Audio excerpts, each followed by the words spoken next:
중국 정부가 서해에 무단 구조물을 설치해 심상치 않더니 이제는 한국의 배타적 경제 수역에 항행 금지를 선포했습니다.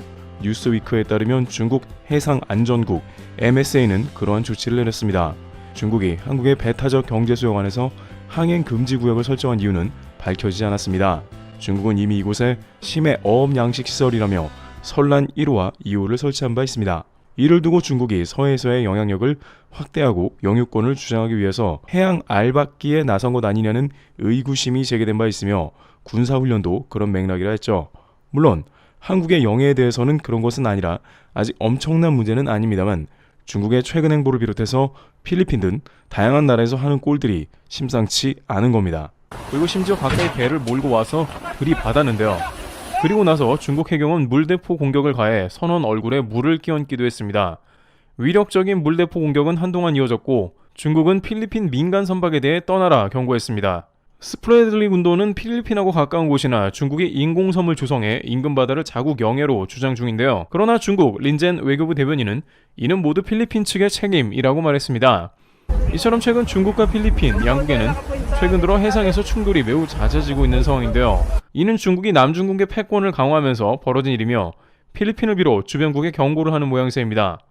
그러는 와중에 중국에서는 한국에 대해서도 으름장을 놓는 모습을 보여주고 있는데요. 최근 한국이 필리핀의 호위함 함정 등을 인도했고 FA-50 등을 추가로 판매할 계획이기 때문에 중국 언론에서는 한국의 이러한 필리핀 관련 움직임은 중국 입장에서는 매우 거슬린다는 주장을 한 것입니다. 왕원빈 중국 대변인은 갑자기 한국은 빠져라 라며 당사자가 아니라는 취지로 으름장을 놨습니다. 아무래도 중국은 한국이 신경 쓰이는 모양인데요. 그런데 이에 대해 미국에서 한국 관련 폭탄 발언이 나오며 중국을 크게 놀라게 하고 있습니다. 현재 왜 그런 상황이 나오고 있으며 중국은 무엇 때문에 한국은 빠지라고 하는지도 살펴보겠습니다. 중국은 지하자원은 물론이며 중국의 원유송 70%를 지나가는 길목을 중국 영해로 규정했고 이에 베트남, 필리핀 등 주변 국가들과 심각한 갈등을 맺으면서 문제를 일으키고 있습니다. 전쟁은 항시 이러한 주권, 영토 싸움을 비롯해 이권 문제에서 발발할 가능성이 매우 커지며 중국은 자신들의 패권을 남중국해를 통해 1대1로 거점을 넓히는 방식으로 활용하기 때문에 베트남 정부는 이에 대해 크게 경계하면서 중국과 이러한 문제로 다툼하는 게 당연하다는 국면입니다. 그런데 이 상황에 미국의 매체는 이 문제에 바로 한국을 대입시키는 모습을 보이고 있습니다. 동남아의 중국해 문제와 더불어 이제 한국이 이것을 해결할 해결사로 등장한다고 이야기하는 것입니다. 이는 한국이 직접 나선다는 이야기는 아니라 전혀 색다른 차원의 주장을 한 것입니다. 미국 주요 매체인 뉴욕타임즈를 비롯해서 다양한 매체는 한국이 이 지역의 게임 체인저가 될 거라는 겁니다. 최근 수년 전만 하더라도 미국에서는 중국의 해군에 대해서 다소 여유로운 모습을 보였습니다. 다리를 꼬고 중국의 항모를 바라보는 미군의 여유는 중국을 상대하는 미국의 자세를 보여줬던 겁니다. 그런데 이제 중국이 대만 수복을 가시화하며 함정 생산을 급격하게 늘려가며 얘기가 달라졌습니다. 미 국방부는 중국 해군은 이미 세계 최대 규모일 뿐만 아니라 미국에 대한 수적 우위가 점점 더 넓어지고 있으며 최근 미 해군 수뇌부는 미국 조선소가 단순히 따라갈 수 없다고 경고했는데요. 그런데 이 상황에서 미 주요 매체 CNN은 미국의 군사 전문가들과 정밀 분석을 했는데요. 미 해군에 따르면 워싱턴은 중국이 갖지 못한 무언가를 가지고 있다고 전하고 있습니다. 그러면서 한국은 바다에서 가장 높은 스펙의 저렴한 하드웨어를 가진다 강조합니다. 따라서 한국 혹은 간혹 일본에서 선박을 구매하거나 심지어 조선소에서 미국 설계 선박을 건조하는 것도 중국과의 격차를 좁히는 비용, 효율적인 방법이 될 수 있다고 그들은 재차 강조하는 것인데요. 그런데 여기서 미국은 구체적인 한국의 스펙과 콕 집어 세종대왕급 함정을 언급하고 있습니다. 우선 미 싱크탱크 연구원 블레이크 헤르징거에 따르면 확실히 중국 상대가 된다라면서 양국은 미국과 상호 방위 조약을 맺고 있는데 왜 미국은 그들과 협력하여 중국을 능가하지 않느냐고 반문합니다. 다만 문제는 현재 미 해군이 안보 문제와 미국의 조선 산업을 보호하려는 욕구로 인해 동맹국에서조차 외국에서 건조된 선박을 구매하거나 외국에서 자체 선박을 건조하는 것을 미국 법이 금지하고 있다는 것인데 이를 적극 해결해야 한다는 취지의 발언이 나온 것입니다. 실제 최근 미국은 1950년 한국 전쟁 중에 만들어진 국방물자 생산법을 긴급 발동하기도 했는데 이는 미 대통령이 국가 안보를 위해 필요하다고 판단되는 물품을 생산기업의 손실 발생 여부와 무관하게 우선 조달할 수 있도록 규정하는 법안으로 그만큼 미국의 군사 물자가 시급하다는 겁니다. 게다가 최근 우크라이나에 엄청난 물자를 공급하느라 본토의 무기까지 재고가 부족한 지경에 이르렀고, 자칫 이러다가 중국이 대만을 침공하다 보면 미국이 위기에 처할 수 있다는 의미입니다.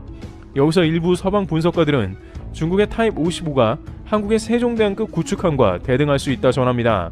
배수량이 10,000에서 12,000톤인 세종함은 중국의 타입 55보다 약간 작지만 128개의 VLSCR과 지대공, 대잠, 순항미사일을 포함한 무기로 더 많은 화력을 가지고 있는데요.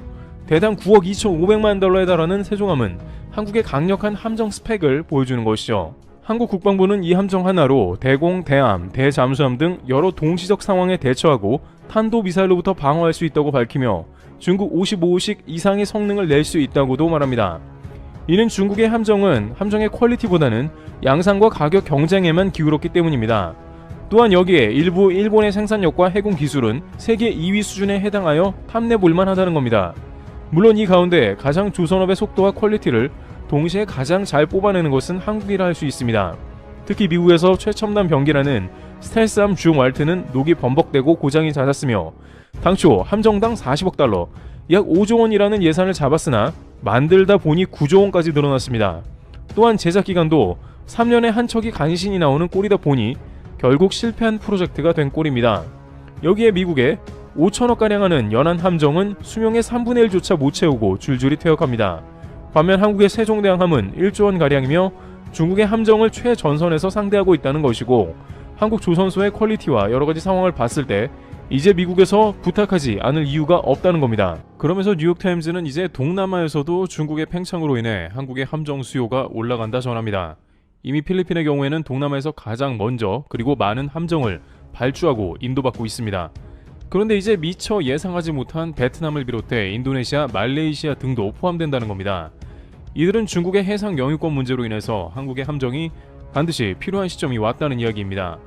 따라서 앞으로 한국의 조선소들이 미국 함정을 비롯해 동남아 함정을 만드는 수요 때문에 안 그래도 바쁜 조선소들이 눈꽃 틀 새 없이 바쁜 상황이 이어질 가능성이 커지는 것도 예상됩니다. 현재 유럽에서는 이미 폴란드, 루마니아 등이 한국의 K9 전차는 물론이고 폴란드는 잠수함도 거론 중입니다. 이들은 러시아 때문에 현실을 깨달은 나라들인데 이제 동남아가 그렇게 바뀌어간다는 겁니다. 실제 또한 동남아에서 한국의 방산을 사들이는 이유는 러시아 전쟁 때문이기도 합니다. 이코노미스트지는 러시아가 동남아시아 지역 최대 무기 공급원이었지만 우크라이나 전쟁 이후에 판매가 붕괴했고 앞으로 살아날 것 같지 않다 하고 진단하면서 한국을 언급한 상황입니다. 가장 현실적인 이유로 이번 전쟁에서 러시아 무기의 성능이 형편없음이 드러난 것입니다. 게다가 러시아 무기를 계속 사려고 해도 힘든 것이 대러 제재 강화로 인해서 러시아 방산 업체들이 무기 제작에 필수적인 첨단 기술에 접근하기가 어려워졌기 때문인 이유를 들 수 있습니다. 러시아는 이미 공공연한 전범급 취급을 당하는데 그들과 거래하는 것은 신뢰할 수 없는 국가로 치부됩니다. 이코노미스트지는 러시아 무기 거래상들이 빠져나간 데 따른 최대 승자는 한국이라고 말했습니다.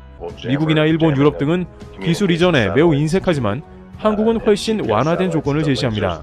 현지 생산을 협력을 통해서 고용도 창출하며 상생하는 국가로 선호도가 높다는 평가가 이어집니다.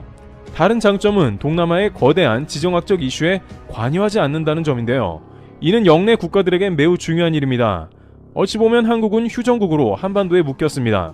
때로는 이것이 한국을 불만스럽게 하지만 모든 각종 정치 전쟁 이슈에서 스스로를 보호하게 합니다. 동남아에서 무슨 일이 일어나던 당장 한국은 자국 일에만 집중하는 중립적 성향을 보입니다. 따라서 동남아시아 국가들이 무기를 어디서 사는지는 큰 이슈가 되었습니다. 그러다 보니 한국이 자연스럽게 동남아의 바다를 이제 지키게 되는 게임 체인저라는 말이 나옵니다.